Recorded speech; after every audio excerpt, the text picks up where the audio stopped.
Way too often, when you ask someone if they've tried VR, they'll say, yeah, I tried VR, but it gave me a headache or it made me sick. If you know someone like that, forward this video to them because we're gonna fix that shit. By the way, I've heard all kinds of VR sickness remedies like wristbands or essential oils. The truth is, essential oils are great if you want to smell like lavender while you're blowing chunks. If you follow just a few simple steps, you'll have VR legs thick as tree trunks in no time. VR sickness is not motion sickness. As a matter of fact, it's the opposite of motion sickness. The lack of motion in your body when your eyes and brain think you should be moving is exactly what causes that nauseating feeling. So here's the Assassin 32 puke method for the eradication of VR sickness. Number 1, play the games where you don't move very much. It's a lot of fun getting people started in games like Blade and Sorcery, The Walking Dead Saints and Sinners, and even Walkabout Mini Golf. But if you want to help spread VR and you want them to have a great time and maybe get their own headset, start new people off in games like Job Simulator, Real VR Fishing, or Beat Saber, just because you don't move very much. By the way, tell us your favorite VR game for noobs in the comments.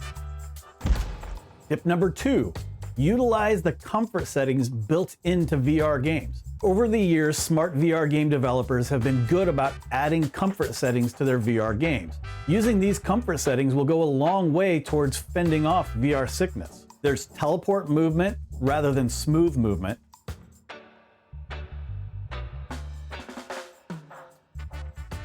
You can use snap turning rather than smooth turning.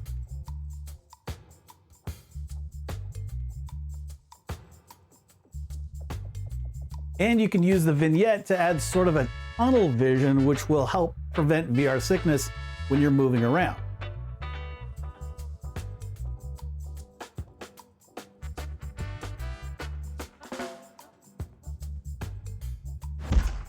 Tip number 3, keep a fan pointed at your face while playing.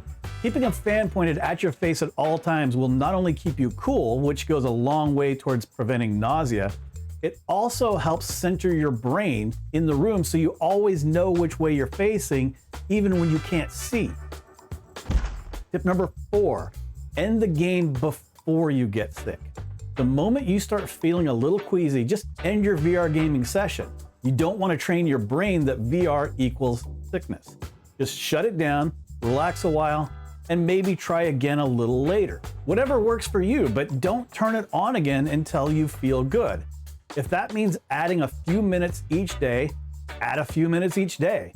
Virtual reality will be there when you're ready. Play the games where you don't move very much. Utilize the comfort settings built into VR games. Keep a fan pointed at your face while playing. End the game before you get sick. So yeah, that's the puke system, but because you stuck around, I'm adding a bonus tip. Here's a bonus for those of you on Quest 3 and Quest 3S.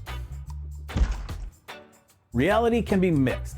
The Quest 3 and Quest 3S have really ushered in a new style of gameplay for a lot of people.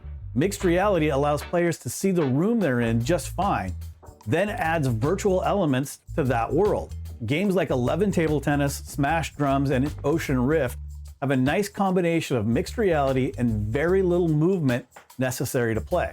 There it is, the puke system, or puker system, will help build your VR legs in no time. Thanks for watching, everybody, and that's what's happening. See ya. I'm the assassin you never saw coming.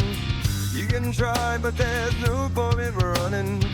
Look behind you before you're done. Assassin 32 has already won.